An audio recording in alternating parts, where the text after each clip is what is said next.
Hey everyone, welcome back to the show. I am really excited to introduce you to our guest today, the incredible Kris Jones of Red Door Stories. We are going to have an amazing conversation about storytelling. And I am really excited for this because we all know with the rise of AI and bots and automation and not really even knowing if what we see or what we are reading is the real thing. I think authenticity and being the real deal is becoming so much more critical and vital for us in this day and age. So I'm really excited, Kris, to have you because I hope you're gonna just kind of whip us into shape so that we are out there really telling our story and not relying on all the other bots and the AI to do all the work for us. So welcome Mhm. to the show. Thank you, Megan. I'm really thrilled to be here today. Amazing. So I love starting with the backstory of how you even got into the business of Mhm. storytelling. Where did it Mm. start? Where did the passion for storytelling begin? Well, I was born in, no, I'm kidding. Um, but it did start very, very young. I remember at the age of 8 telling visual stories, right? Like a lot of kids do, but mine was kind of to the next level where I would, if I had a friend over to come and play, I would talk her into like creating trifold vacation brochures, and we'd cut out my mom's National Geographic magazines and create these like fictional places. And in hindsight, what I was really doing was visual storytelling through graphic design. And so it's no wonder that, 15 years later, I got into branding, I got into graphic design, and I was lucky enough to get to work with incredible people and work like at Nike and at Adidas, really just surrounded by very high level visual storytellers. And so that was really my calling at that time. And I got better and better and better at the work. And eventually started my own business. And I live in Portland, Oregon. I love fellow entrepreneurs, fellow solopreneurs and service providers. So I really leaned into those types of clients because those are the ones that I really related to the most. And what I was doing back then was designing websites and doing branding work, still doing the visual storytelling. Which back in that day, I mean, I've been doing this work now 23 years, so it was in the earlier days of the internet. And back in that day, all you really needed to thrive as a business was a pretty website, like a few great photos and an actual domain name that worked. And you were kind of considered a legit business and you would get clients. But over time, the landscape online really began to change. Things got more saturated, more crowded. And what I started to realize was that a beautiful website just wasn't enough to really help my clients grow and expand and make the kind of money that they wanted to make. And and so right around that time, a client came to me named Elise, and had a background in writing. She had been a publisher, and so she felt super comfortable writing her own website. And she wanted me to take her website copy and then build her a beautiful website. I said, great, great. Okay. Turn in or like email me a Word document with your website copy on it by April 2nd. And that will allow me the time I need to be able to launch this website when you want to launch it. And so she called me the morning of April 2nd, and it was clear like she had been up most of the night and she was really distressed, like very uh, anxious, but mostly just really frustrated. Like, why is this so hard? Like, I'm a good writer. Why can't I write my own website? What is wrong with me? And the harder I try, the worse it gets. And so at that point, I was like, ugh, like I wish I could do this for you, but I didn't feel really equipped to take that off of her plate. and do a great job with it. And so we brainstormed some ideas. I gave her names of a couple copywriters. I encouraged her to kind of interview some of her previous clients. I had a template that, I shared with her. So like she tried a bunch of different things, but ultimately, like with the copywriters that she hired, when she got the copy back, it just felt off. And it felt off because she hadn't written it. And you can't really outsource your own voice. You just can't. A writer, someone who's not you, especially when like you are the business, right? If the business is your baby and it's all about, the problems that you solve, you can't hire a writer to go write for you and have it really feel aligned with you and your voice. It's pretty difficult. And so she hit a dead end there, and she was just struggling a lot, and it was really hard for me to watch. And honestly, like she was not my only client struggling with trying to write their own copy. And so ultimately, like the gift of that situation was that I just vowed I'm never letting this happen again. Like I'm super confident in my ability to tell a visual story, but I'm going to make it my mission, and I'm going to master the art of writing a written story, like crafting a narrative for business owners that's going to really get them the results that I want to promise. And so I delved deep. Like I traveled across the country. I did workshops. I read countless books. I became one of the very first story brand guides, which is a book by Donald Millard called Building a Story Brand. So before that book even came out, I was like a facilitator and a certified coach in that work. And from that point forward, I never did any project the same again. I infused story into everything that I did. And prior to that, in my career, what I'd do is I'd make the design and then I'd have a few empty boxes to kind of throw copy in as an afterthought. And now the way I do things is it's really the foundation. The messaging and the story that you're going to tell is the foundation of your business. And the design is important, but it's actually secondary. The design is meant to really bring that story to life. And so now what I do is I really craft compelling narratives for brands and business owners to help them grow. And I pair that with really beautiful high-level design for your website. That's where we start, but really the narrative that we craft, the story that we tell is consistent in every area of your business, on every platform, everywhere you show up, whether it's online or in person. And once I started doing this, I was getting calls from clients like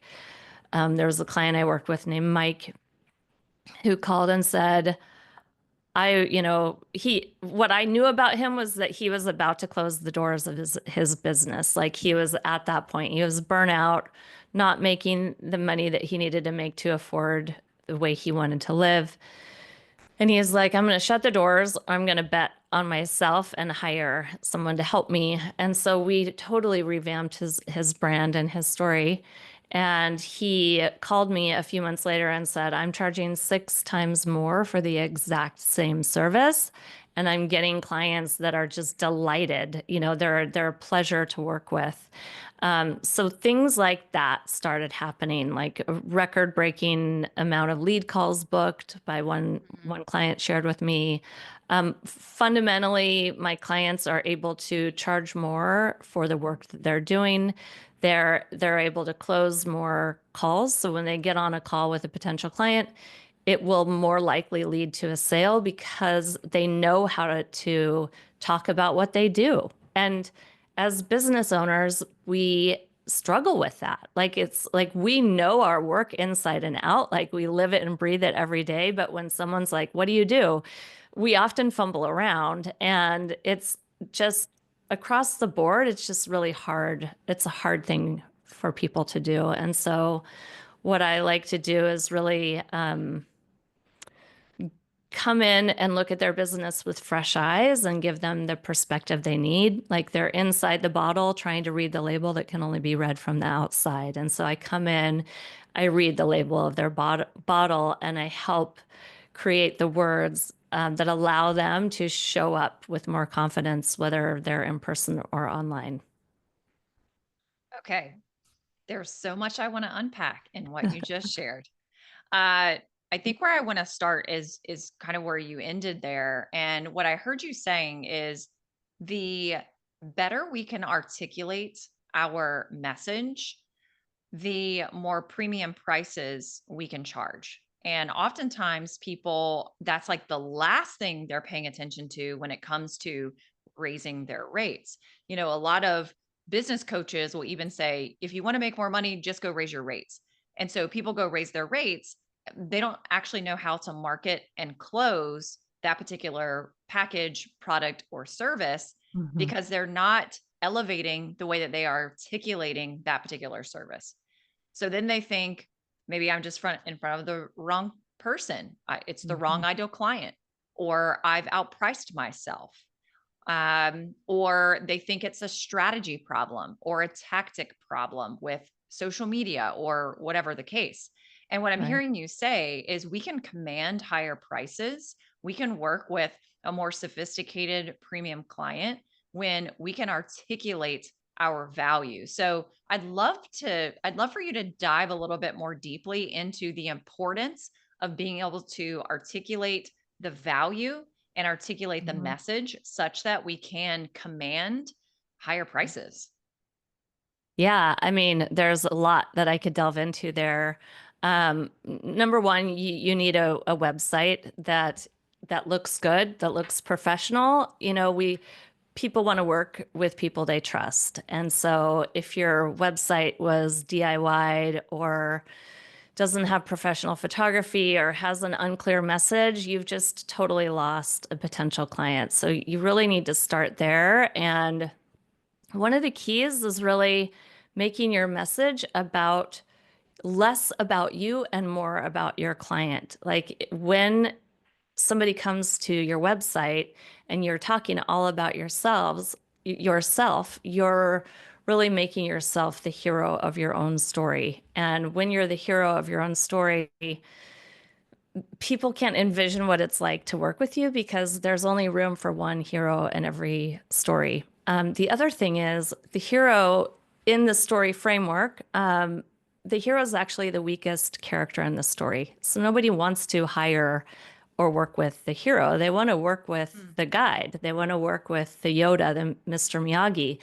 But but if you want to position yourself as the guide, you're actually kind of a secondary character in the story because the hero wants to be the center focus. And so when we shift that lens around the way we talk about the work we do, our potential client comes to our website or they encounter us online, wherever we're showing up, and they're feeling heard, they're feeling seen, they feel like they matter the most to you, they feel understood. It's a very different way to experience a website, for example, and you feel it kind of feels like a welcoming, warm hug. And you Which and is you actually did that really well when you were first kind of opening this segment because you were very clearly talking about your body of work, but you told the story of two other clients. And as I was listening to you, I was literally sitting here kind of thinking about myself and I could kind of see myself through your story. And you were yeah. still talking about your body of work, but you did it by you told the story of two other clients, which Mhm. I thought that's brilliant. I mean, you just gave like a little masterclass there on how to do that. Yeah, yeah, yeah. I mean, communication becomes so much easier once you understand the components of story. It's not complicated. It doesn't mean you have to, like, a lot of clients come to me and they're like, what if my story is boring? Like, what if I don't Yes. have a compelling I'm story? not interesting. Right. Right? Right. I didn't start this with like $10 in my garage and like a Yes. Steve Jobs kind of founder story. I have yet to encounter an entrepreneur that doesn't have a very compelling story. It literally has never happened. Part of the reason is because this is not your founder's story. This is not how you started your business, which can be a fun thing to talk about, like on a podcast, like how this all came about. There's nothing wrong with having a founder's story, but what I'm talking about and the work that I do with my clients is really about crafting a narrative for your business, a narrative where you play the character of the guide and your clients play the character of the hero. And so you invite them into that narrative with you so they can really understand the problems that you solve, how you can help them, and all the wonderful things that you can do for them. But I want to get back to your question around commanding premium rates. Mhm. And really, what it comes down to is getting really, really clear on the problem that you solve. People pay money to solve problems. And it's that simple. You know, the bigger the problem, the more people will pay for it. And so part of your job is to really get really clear on the problem that you solve. And Mhm. we want the messaging to feel like we want your website visitor to be like, "Oh my gosh, she's in my head or he's in my head. How does he know what I'm thinking?" It's because you understand your clients like intimately, and that needs to come across in your messaging. So people will pay money for you to solve the problem, and it's your job to really show that you get the problem, you understand the problem, and also that you care about their success more than anything else. Like, I think our heroes, our clients, they've been struggling in their problem, whatever it is, for a long time, and many of them have forgotten about what's possible for them, what's possible for their life. And so part of your job as the guide is to really paint a picture of a brighter future and show them what's possible and really just communicate, like, if you work with me or if you go through my program, this is what you're going to experience. So it's, what's the problem you solve? How do you solve the problem? And how are they going to benefit from that? Mhm. Okay. Amazing. I love that. That is simple and super clear. Um, all right. So you worked at Nike, you worked at Adidas. And so I want to kind of pick up there. So a lot of coaches and course creators and service providers, they are trying to sell the actual product, or the coach is trying to sell the one-on-one coaching service, or they're trying to Mhm. sell their 90-day coaching program or their year-long mastermind. And I think oftentimes coaches get really fixated on, and almost it's like they fall in love with their product and they're just Mhm. selling the product. And Mhm. what I know about Nike, I mean, we wear Nike shoes. I love my Jordans. Our daughter loves Jordans because we all want to be like Mike, right? Like we want to be like Right. Mike. We want to be like the identity of Mike and Yeah. Michael Jordan. And Nike's not really selling shoes. I mean, look at the number of companies that are selling shoes. Isn't Mhm. Nike selling identity? They're selling identity, right?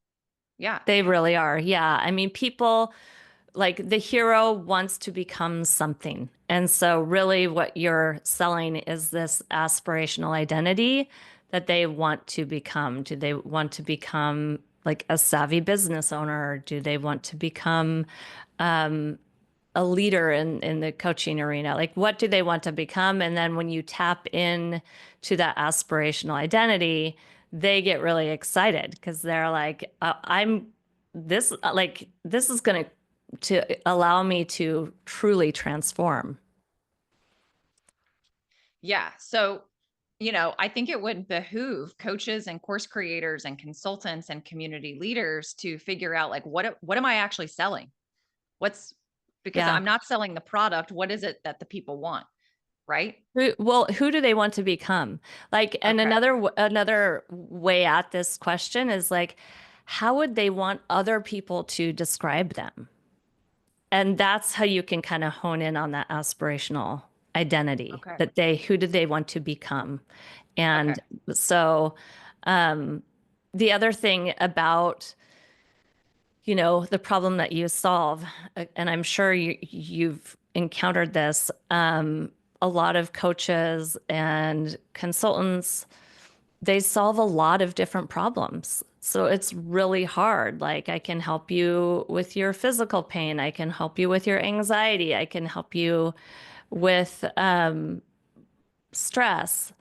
So I can help you like with your career. Like it begins to get so broad that our brains Mm, can't really remember that. Like if you want to be known for something, you need to be known for the one problem that you solve.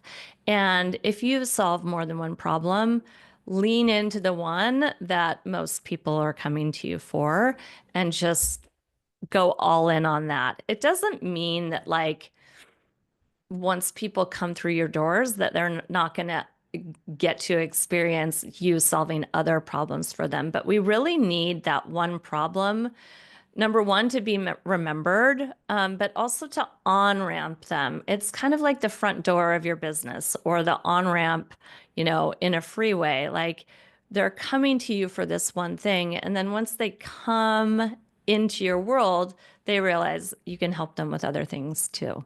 mhm. Okay, I'm really glad that you touched on that.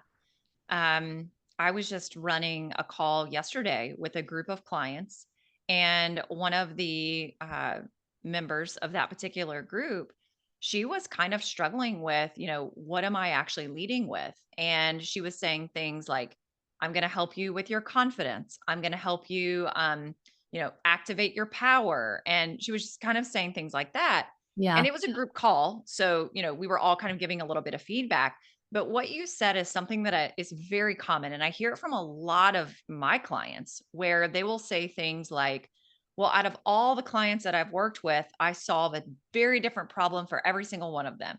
And out of all the clients that I work with, they're kind of like, yeah, but Megan, I'm helping them with so many different results. And I'm just so glad that they can hear it from someone other than me to really lean into what is the one main core problem that you are leading with and that you're Mhm. talking about all the time. I'll share too my mentor that I work with. I started working with him towards the end of last year, and he called me on my phone one morning, and I knew it was him, and so I picked it up, and he said, "Megan, it was 8:30 in the morning. I've just spent 2 minutes scrolling through the last 30 days of your social media posts. And I got to tell you, I don't know what you do. I have no idea what you do based on what you posted." And he goes, "I see you posting about dopamine, and it looks like you did a podcast interview with somebody and the topic was about dopamine." He goes, "You're not selling dopamine. That's not what you're selling. That's not the problem you're solving." He goes, "I want you to talk about community." And I sell community. Like there's a splinter in your eye, there's a splinter in your brain. And when I go to your social media page and I scroll around the last 30 days of your posts, the only thing I want to see you talking about is the topic of community. And I think a lot of business owners really struggle with that, Kris, like really struggle with that because it's Mhm. almost like this idea in their mind, like, but it minimizes me or it minimizes my work if you're Yes. telling me I just have to talk about this one thing. But tell Mhm. us how important is this? It is absolutely essential. When we talk about the problem that we solve, or when we talk about our hero's problem, the people reading that content their brains cannot help but engage. Mm, A compelling story always begins with a hero that has a problem. And the reason it does is because that's what pulls us in, and that's what mm, hooks our brain in, and that's what gets us engaged, or gets people engaged with us. okay. For example, okay, totally different example, but if you had a plumber come to your house to work on your toilet, and then he did a great job, and you're like, amazing, I'm gonna I'm so happy to have found you. And he said, by the way, I'm really great at making pies, and I have a pie shop that you should really check out. Like your brain is like going, no, no, Yeah. like I need one category to put you in. You are in the plumber Yeah. category. I can't dual categorize you. And Yes. our brains love that kind of simplicity. Um, People are just inundated with information, and half the battle as an entrepreneur is just being remembered. So, Mm, do you want to be remembered? Do you want to be top of mind when someone has the problem that you solve?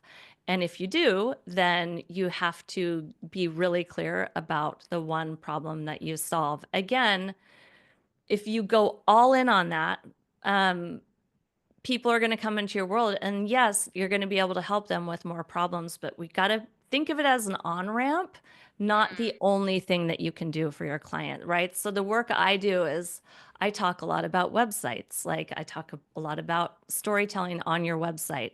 The stories that I craft work beautifully on LinkedIn. They work great on podcasts. They work wonderfully on sales calls. It's not a different story for every mm, platform. It's the same story, mm, but the people that I work with come to me because they're frustrated about their website. It's not mm. getting them the clients that they want. And so my on-ramp is really focused on websites, but once you come into my world, man, can I help you with all areas of messaging in your entire business? But we Mhm, always start there with the website. mhm. Yeah, I think a lot of people don't realize what you said about how the human brain functions too. So I'm really glad that you brought that up. I think we're not thinking about, well, how is the reader? How is the person's brain functioning? What is the psychology of the buyer here? So I'm really glad that you pointed that out. Well, the Um, other thing I want to mention about that is that people need to be exposed to information 8 times before they can commit it to memory.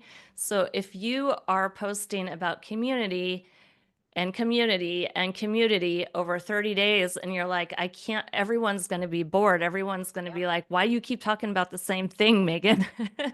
And they're not like, Mm, they need to hear it multiple times. The more you beat the same drum over and over again, the more traction you're going to get with your messaging, the more you're going to be mhm, able to be remembered. They're going to be able to file you away in their brain and know exactly the problem that you solve. So when they mhm. have that problem, they'll think of you. Or if a friend of theirs has that problem, they're going to think of you too. So Yeah. it's really important. Well, and if you think about, let's just take the coaching and online expert industry an example. If you think of some of the men and women that have been around for a very, very long time, the people who come to my mind: Tony Robbins, Brendan Burchard, Amy Porterfield, those types of people. I'm still a big fan of Brendan Burchard, but my husband is a certified high performance coach, and we've been to a lot of his events. I started following him in 2011. And I can almost repeat his story word for word. Why? Mhm. Because every single time he opens his mouth or puts pen to paper or is on a podcast, he tells the exact same story. I mean, the part of the story where he's in the car wreck and he's standing on his car and the moon is glistening and the blood is going down the Mhm. car and I mean, I could tell the whole Mhm. story, and I'm not Yeah. Brendan Burchard. And Yeah. so to your point, we think that people are going to get bored of hearing that, but there's also there's always new people in your audience too Yeah. who have Yeah. no clue who you are. I will never forget one time I was working with a client. This was years ago, and she had never heard of Tony Robbins. And I thought, Mhm. how is that possible that you don't know who Tony Robbins is? But there are still, and I give that as an example because there are still people who've never been exposed to even Tony Robbins. So he needs to keep sharing the story as though he's sharing it for the first time. And I think sometimes Mhm. we get bored with sharing our own stories so many times. I don't know, maybe you see that with your clients Oh too. yeah. I mean, and also I think we have this underlying belief that creating content means like starting from scratch every time. You can create new content and tell the same or similar story over and over and over again. It's going to be a lot less work for you, but it's actually going to be way more effective for your audience. Stories, to your point, are 22 times more memorable than just facts.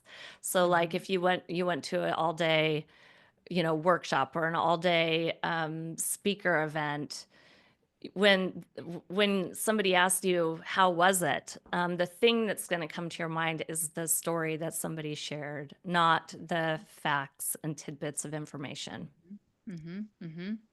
Okay. I am wondering, is there one type of story that we're telling, or are there multiple types of stories that we need to be telling?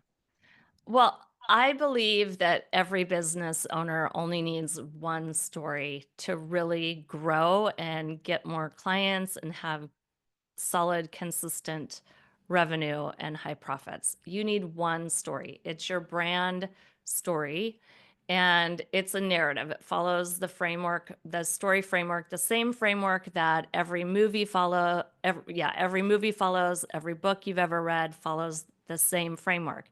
It always begins with a hero that has a problem they don't know how to solve.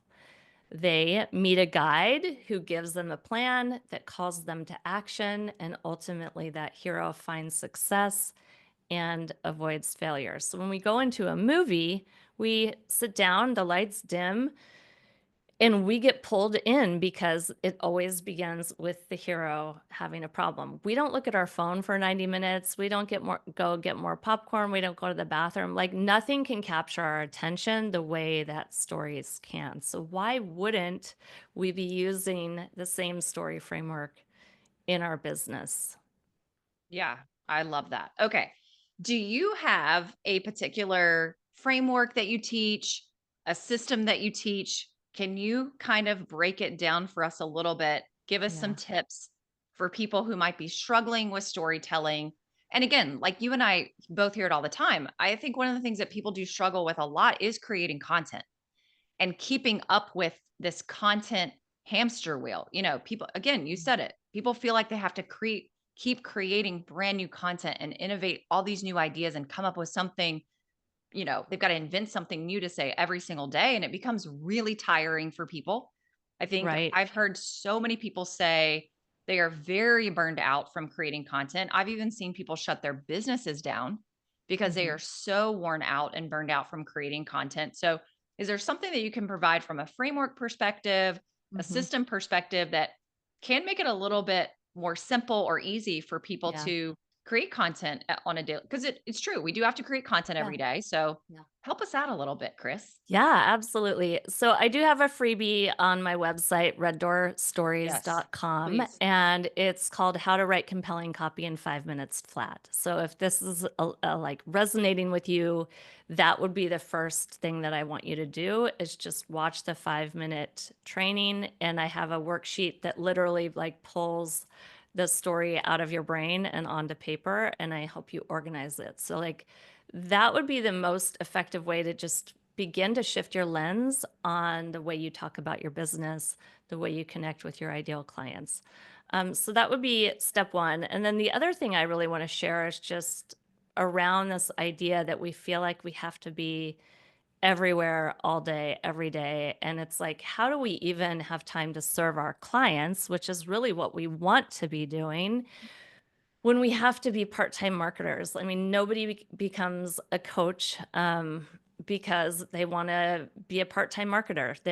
They want to help their clients. Like we all have a heart to help and really serve our clients. So my mission is to really like put those marketing tools on autopilot and help you do less more effectively so you can really get back to the work that you really love doing. The way I talk about it is I believe your website is like the center of your marketing universe. So when you think about the sun as the center of our universe, your website is the center of your marketing universe because when your website is set up with a very compelling story, it's going to really act as your top sales employee. It's going to do the best job of selling for you while you're not around. And so the best thing you can do for your business is just to create an effective website. Most business owners, like, they kind of throw up an obligatory website, but it's not really strategic. It's more what I call like a brochure website where you know, you get an account on Wix or Squarespace, and then you fill in the blanks based on the template that they gave you. I really like both of those platforms, but those templates are really about having a brochure website. They want it to look pretty, and they want it to get they want to help you go live fast, but what you really need is an effective website that's really the center of your marketing universe. And just like in our solar system, we've got planets that circle around the sun. And so I like to think of each planet as a different marketing activity. So you might have one of your marketing activities might be writing blogs or paid ads, or another planet might be social media, another planet might be email marketing, another planet might be podcast interviews. So the clients that come to me feel like they need to be on all the planets, all the time. And nobody could do that. Like, that is just not sustainable. And so, what I encourage my clients to do is really pick 2 planets total, not more than that. Pick the 2 planets that you really, really enjoy. For me, my planets are podcast interviewing, podcast guesting. I love doing that. That is energizing to me, and I look forward to that. My other planet is email marketing, so I just stay really in good touch with my list. And you'll notice that one of my planets is not social media, and I actually put together a system which I call the Freedom 15. And what I did about a year and a half ago, 2 years now, actually, I created the 15 posts that I needed in order to educate people on what I do, how I can help them, and get them excited about taking that next step to work with me. So I uploaded those 15 posts to my Instagram grid, and I have not posted in 2 years. And I continually get people coming to me through Instagram because they go to my grid, they understand very quickly what I do, how I can help them, and then I encourage them to book a call from there. And so my point is, do social media if you love it, and if it's fun for you, if it doesn't feel like the never-ending homework assignment. Like, do social, but don't do social if it's going to drain you, or if you don't like it. Pick another planet. There's Mhm. all kinds of planet options, all kinds of marketing activities, but the key is, whichever planet you're on, always point people back to the website, because that's the center of your marketing universe. And Mhm. that's the place that you can really connect with, capture ideal clients, really resonate with them, build trust with them, and motivate them to take that next step to want to work with you. Yeah. Yeah. And I'm also hearing you say, I think one of the things that causes a lot of burnout with keeping up with the content is a lot of the content that's being shared out there, you know, despite whatever planet it's on, it's not very effective. It's not actually doing the job that someone wants it to do. It's not generating the lead.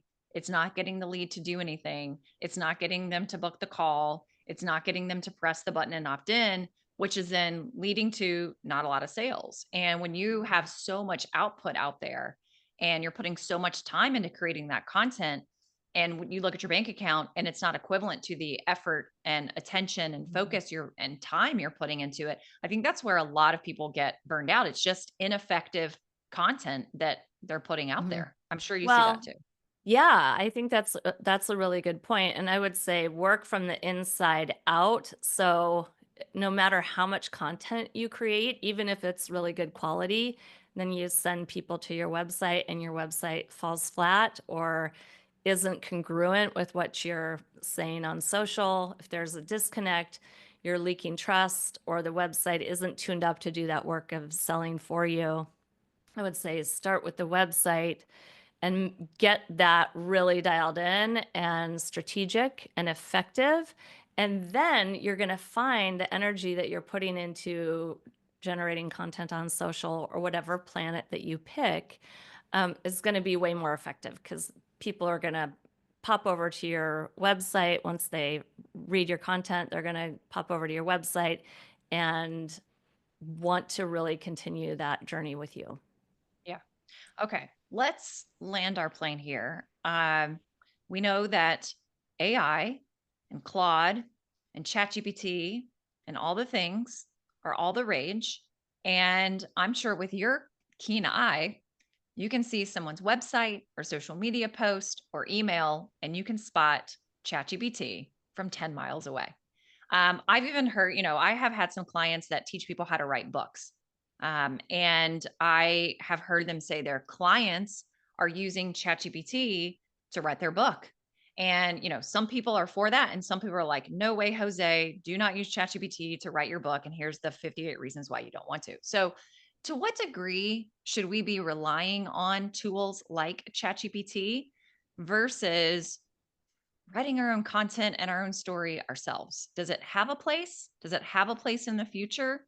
Yes, no, maybe so. I would love your perspective on this. I'm Yeah. sure you have one. Yeah. I mean, I think not only I can pick it up, I think everybody can. Like, there's just something different when it's written by AI that just feels a little bit off or a little bit like Mm, robotic. And there's certain phrases that AI loves to use over and over and over again. Um, so yeah, I can definitely pick it up. I'm not anti AI at all. I mean, it's here and I think it can be mm, very helpful when utilized in the right way. I really think of it as like a very helpful assistant. But you really need to, it's like an intern, that that can access more information than maybe a typical intern. But um it's really just a helpful tool, but it's not meant to drive the boat. Like, you wouldn't want mm, AI to write your book for you because you want your book to be all about your intellectual property and your stories. So I think AI could help you proofread it or, mm, bring it in as you would a writing assistant. And it can be really helpful in that way. The thing about AI that I've found is just garbage in, garbage out. A lot of people don't feed it actual solid information because they haven't done the work of really mining for gold. So, mm, step one of my work with my clients, I call it mining for gold because your story's inside of you. It's not invented or created outside of you, it's inside of you. And so my job is to really ask you the questions that pull those golden nuggets out from inside you. And then I can polish them up and make them sound compelling and beautiful and interesting.